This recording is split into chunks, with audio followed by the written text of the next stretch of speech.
நேற்றைய தினம் என்னுடைய சொந்த காணிக்கல்ல, என்னுடைய பரம்பரை சொந்த காணிக்குள்ள உங்களுக்கு தெரியும் அந்த பாம்பு காணி என்று சொல்லி பிரதேசவை இது ஒட்டின காணி, இது துப்புரவாக சொல்லி ஒட்டின அந்த காணிக்கல்ல நேற்றைய தினம் பிரதேச சபையினுடைய ஜேசிபி ஒன்றையே நாங்கள் வாடகைக்கு எடுத்து துப்புரவாக்குற பணியில் நேற்று ஸ்டார்ட் பண்ணியிருந்தேன். உங்களுக்கு அது வடிவாகவே தெரியும்.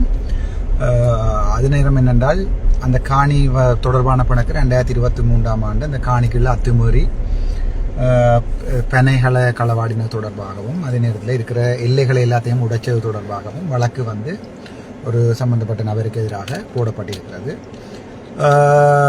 அதற்கு பிறகு 22ஆம் தேதி கௌரவ நீதிமன்றத்துக்கு நானும் என்னுடைய சட்டத்தரணியும் ஆஜராகி அந்த வழக்கில் கௌரவ நீதிமன்றத்திட்ட கேட்டிருந்த நாங்கள் அந்த தொடர்ந்து அந்த அதே தரப்பு அது பிரான் பெற்று நினைக்கிறேன் பண்டத்தை பற்றி அந்த தரப்பு வந்து தொடர்ந்து எங்களுக்கு அச்சுறுத்தலை மேற்கொண்டு எங்களை அந்த காணிகளை போக விடாமல் கல்லால் எறிகிறது இந்த வேலையில் எல்லாத்தையும் செய்து கொண்டு இருக்கிறோம் என்று கௌரவ நீதிமன்றத்துக்கு நாங்கள் கேட்டதன் அடிப்படையில் கௌரவ நீதிமன்றம் 22ஆம் தேதி என்னுடைய பரம்பரை சொந்த காணி என்கிற காரணத்தாலையும் அதனுடைய ஆட்சி வந்து கிட்டத்தட்ட 1940-30ஆம் ஆண்டுகளிலிருந்து என்னோட உறுதி இருக்கிற காரணத்தாலையும் என்னுடைய சொந்த காணி என்ற காரணத்தாலையும் இந்த சொந்த காணிகளை நான் போய் அபிவிருத்தி பணிகளை மேற்கொள்றதுக்கு எந்த தடையும் இல்லை என்றதையும் தாராளமாக நான் அந்த வேலைகளை செய்யலாம் என்றும் சொல்லப்பட்டிருந்தது. அதற்கு பிறகு 25ஆம் தேதி நான் பிரதேச சபை பெக்கோதானது கூட்டிக் கொண்டு போய் அந்த முன்னுக்கு இருந்த பத்தையெல்லாம் கிளீன் பண்ணி பின்பக்கம் பயங்கர பத்தை ஸோ அதை கிளீன் பண்ணி அதுக்குள்ள என்னுடைய காணிக்கு உள்ளுக்குள்ளே கொண்டு சில தூணுகளையும் நட்டிருந்தவை அதுகளை அகற்ற பணிகளையும் ஈடுபட்டிருக்கேங்கல்ல 2 ஆண்களும் 5 பெண்களும் வந்து என்னோட வாய்த்தர்க்கத்தில் ஈடுபடியக்கில்ல. அந்த நேரத்தில் என்னுடைய பாராளுமன்ற செயலாளர் சட்டத்தரணி கௌசல்யா நரேந்திரனும் அந்த இடத்துல இருந்தவா எங்களை பயங்கர மோசமாக மரியாதை இல்லாமல் தூசண தலையெல்லாம் கதைச்சு பிரச்சனை படைக்கல. நாங்கள் இளவாலை போலீஸ் ஸ்டேஷனுக்கு கால் பண்ணினாங்க. இளவாலை போலீஸ் ஸ்டேஷன்லேருந்து போலீஸும் வந்திருந்தது. அந்த நேரத்தில் கல்லால் எடுத்து தடியொண்ட முறிச்சு எனக்கு அடிக்க வலிக்கிட்டு ஒரு ஆண், அதே நேரத்தில் இன்னொரு பொம்பளை கல் எடுத்து எனக்கு கல்லால் குத்தி எறிய வழி கிடைக்கல. என் கையை கொடுத்து நான் கையில் தான் கல்லால் குத்து விழுந்தது. அதற்கு பிறகு எனக்கு பாதுகாப்பு அமைச்சால என்னுடைய பாராளுமன்ற உறுப்பினர் என்ற அடிப்படையில் என்னுடைய பாதுகாப்பிற்காக வழங்கப்பட்ட துப்பாக்கி என்னுடைய கைகளில் நான் எடுத்து வச்சிருந்தேன். நான் அந்த இடத்துல அந்த சிச்சுவேஷனை கண்ட்ரோல் பண்ணுறதுக்கு, மற்றபடி யாரையுமே சுட வேணுமோ யாரையுமே கொலை செய்ய வேணுமென்ற எண்ணம் எனக்கு இல்லை. என்னை பாதுகாக்கிறதுக்கு தான் அந்த கைத்துப்பாக்கி தரப்பட்டிருக்கிறது. அந்த கைத்துப்பாக்கியை நான் எடுத்து என்னுடைய கைகளில் வச்சிருந்தேன். அதாவது முதலாந்தரம் கல்லால் குத்தின பிறகு கையால் ரத்தம் வடியத்தான் நான் எடுத்து அந்த துப்பாக்கியை கையில் வச்சிருந்தேன். அந்த வீடியோவை நான் உங்களுக்கு என்னுடைய முகப்புத்தகத்தில் போட்டிருக்கேன். ஏனென்றால் பொதுமக்களுக்கு இந்த ஊடகங்கள் வந்து படுமோசமான கழுசடு ஊடகங்கள் சில இருக்கின்றன. எல்லாம் இல்லை, சில யூடியூப்புகள், சில அந்த தமிழ் இந்த தமிழ் என்று சொல்லி இருக்கிற இந்த ஃபேஸ்புக்குகளில் இருக்கிற ஊடகங்களிட நச்சு கொண்டிருக்கிற சில பேர் வந்து என்ன நடந்ததுன்னு தெரியாமல் பல பேர் இந்த விடயங்களை தெரிவுபடுத்தி போடுறதால நான் நேற்று உண்மையான விடயங்களை போட்டுருந்தேன். மற்றதை ஒன்று சொல்கிறேன், சட்டப்படி என்னுடைய காணியை பாதுகாக்கிற உரிமை எனக்கு இருக்குது. சட்டப்படி நானும் சாதாரண மனுஷன் தானே.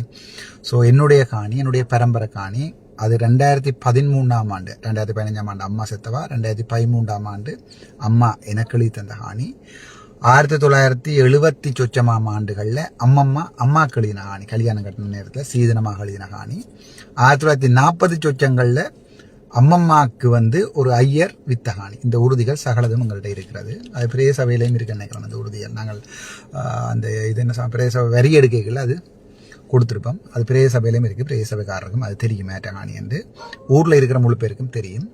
ஸோ இதை வந்து திருவிப்படுத்தி ஊடகங்களில் தங்களுக்கு நினைச்ச மாதிரி ஆயுதத்தை கொண்டு விரட்டினார், பொம்பளைகளுக்கு ஆயுதத்தை கொண்டு விரட்டினார் என்று சொல்லி அதில் ஏற்கனவே வீடியோவை ஒழுங்காக போட்டிருக்கணும். 2 ஆம்பளையிலும் 5 பொம்பளையிலும் மொத்தமாக நின்றவை.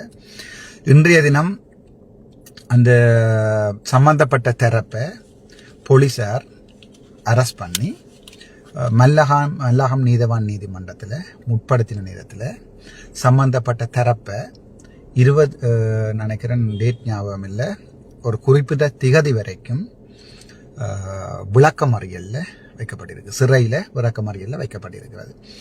நான் எப்போவுமே சட்டத்துக்கு அடிபணிகிறாள். உங்களுக்கு 100% நான் ஒவ்வொரு தடவையும் சொல்லியிருக்கிறேன், நான் சட்டத்தை வயலேட் பண்ணுறாள் இல்லை.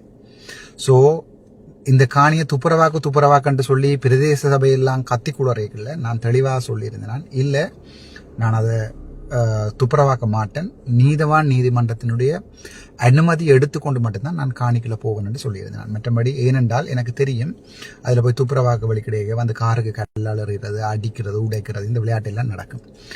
ஸோ நான் அதை நீதவான் நீதிமன்றத்தினுடைய கட்டளையை கேட்டு அனுமதியை கேட்டு இந்த பிரச்சனை நடந்து கொண்டிருக்கிறன்றதை நீதவானுக்கு சொல்லி நீதவான் நீதிமன்றத்தினுடைய அனுமதியோடு தான், அது என்ற சொந்த காணியாக இருந்தாலும் ஒரு வழக்கு நடக்கின்ற போது மேலதிகமாக போய் பிரச்சனைப்படுத்தக்கூடாதுன்றதுக்காக நான் நீதவான் நீதிமன்றத்தில் அனுமதியை கௌசல்யானேந்திராணி சட்டத்திரணி மூலம் அனுமதி எடுத்துக்கொண்டு தான் போனாங்க. நான் இன்றைக்கும் சட்டத்தின்படி தான் செய்யணும்னு நினைக்கிறேன். எம்பி என்றதுக்காண்டியோ அல்லது வந்து போய் அடித்து வட்டி குத்தணுன்றதுக்காண்டி இல்லை. அன்றைக்கு பின்னர் 4 மணி வரைக்கும் நின்று அனுமதி எடுத்துக்கொண்டு தான் நீதிமன்றத்தில் போய் இதை செய்த நாங்கள். ஸோ அதை விளங்காமல் தலையங்கம் போடுறாக்கள் நீதிமன்ற அவமதிப்புகளில் உள்ளாவிங்கன்றது வடிவாக ஞாபகம் கொடுங்க. விளங்காமல் விரும்பின மாதிரி தலையங்கம் போடுறாக்கள். நீங்கள் வேணுமென்றால் வாழ போலீஸார்கிட்ட கேட்கலாம், அல்லது வந்து எங்கேயாவது இடத்துல போய் கேட்டு போட்டு விடயங்களை போடலாம். இந்த விடயங்களை விளங்காமல் ஒவ்வொரு தலையங்கங்களையும் போடுறாக்களை நான் கட்டாயம் நீதிமன்றத்துக்கு முன்னால் முற்படுத்துவேன். நான் உங்களுக்கு தெரியும், நான் வாழ்க்கையில் வழக்கு போடுறவனும் இல்லை, அவரால் கொண்டு ஏற்றுறவனும் இல்லை. ஆனால் எனக்கு இன்றைக்கு மனச்சாட்சி சொல்கிறது, ஒருத்தரை கொண்டே கஷ்டப்படுத்தி ஏற்றக்கூடாது, பேசாமல் இருக்கணும்ண்டு. ஆனால் வந்து அடித்து கையும் நிகம் பிடிச்சா பிறகு எனக்கு ஒன்றும் செய்யலாது. ஸோ இன்றைய தினம் திருப்பி என்னுடைய காணியை நான் துப்புரவாக்கி அதை சுற்றி வர எல்லையை போட்டு என்னுடைய காணியை பாதுகாக்கிறதுக்கு உரிமை எனக்கு 100% இருக்குது. தலையங்கம் போடுறாக்கள் தயவு செய்து அர்ஜுனாவை அவமதிக்கணுன்றதுக்காண்டி தலையங்க போடுங்கன்னு சொன்னால் இது நீதிமன்றத்தை அவமதிக்கிறேன்னு சொல்லி கட்டாயமுள்ள கொண்டு வேண்டாம். நீதவான் நீதிமன்றத்தில் எனக்கு அடிச்சாக்களுக்கு கல்லால் எறிஞ்சாக்களுக்கு வந்து விளக்கமறியல் வச்சிருக்கீங்கல்ல, நீங்கள் இப்போ இந்த அர்ஜுனா தான் உள்ளுக்குள்ளே போனது, அர்ஜுனா தான் குத்தினு சொல்லி தலையங்க போடுவீங்களா இருந்தால் கட்டாயம் நீதிமன்றத்தினுடைய கவனத்துக்கு நான் கொண்டு போவேன். அது எந்த ஃபேஸ்புக் ப்ரொஃபைலாக இருந்தாலும் சரி, எந்த இதாக இருந்தாலும் சரி, கட்டாயம் நான் நெடுகளை சொல்லியிருக்கிறேன். நான் கதைக்கிறாக்களை பிளாக் பண்ணுறேன்னா நான் ஒரு சில ஊடகங்களை நான் பார்த்துருக்கிறேன். என்ன விஷயம்னு தெரியாமல் போய் நீங்கள் தலையங்களை போட்டால் அது யார் எந்த தனிப்பட்ட ஃபேஸ்புக் ப்ரொஃபைலாக இருந்தாலும் சரி, கல்ல போய் இமி நம்பரில் இருந்து நீங்கள் எந்த டவர் அக்சஸ் பண்ணியிருக்கிறீங்கன்ட்டு, எந்த டவர்லேருந்து எந்த அக்கௌண்ட்டில் ஃபேஸ்புக் க்ரியேட் பண்ணியிருக்கிறீங்கன்ட்டு சகலதும் பிடிச்சி உள்ளுக்குள்ளே போடுவோம். அதில் நான் இவ்வளோ நாளும் பொறுமையாக இருந்தேன்னா இனி பொறுமையாக இருக்கிறதுக்கு இல்லை. கிட்டத்தட்ட 1.5 வருஷம் எனக்கு அடித்தாலும் எனக்கு அடித்து போட்டே நான் ஜெயிலுக்குள்ளே போயிட்டு வந்தால், எனக்கு அடி வேண்டிக் கொண்டு நான் வழக்கு போடாமல் ஜெயிலுக்குள்ளே போயிட்டு வந்தால், இது லாஸ்ட் வார்னிங் எல்லாருக்கும். அந்த இப்படியான ஊடகங்கள் எழுதுகிறார்களுக்கு லாஸ்ட் வார்னிங். நான் இன்றைய தினம் மல்லாகம் நீதவான் நீதிமன்றத்தில் சம்பந்தப்பட்ட தரப்பை விளக்கமறியலில் வச்சு ஜெயிலுக்கு அனுப்பியிருக்குது. நீதவான் நீதிமன்றம் கொடுத்த உத்தரவைத்தான் இதில் சொல்கிறேன். நான் யாருடைய பேரையும் சொல்லலை.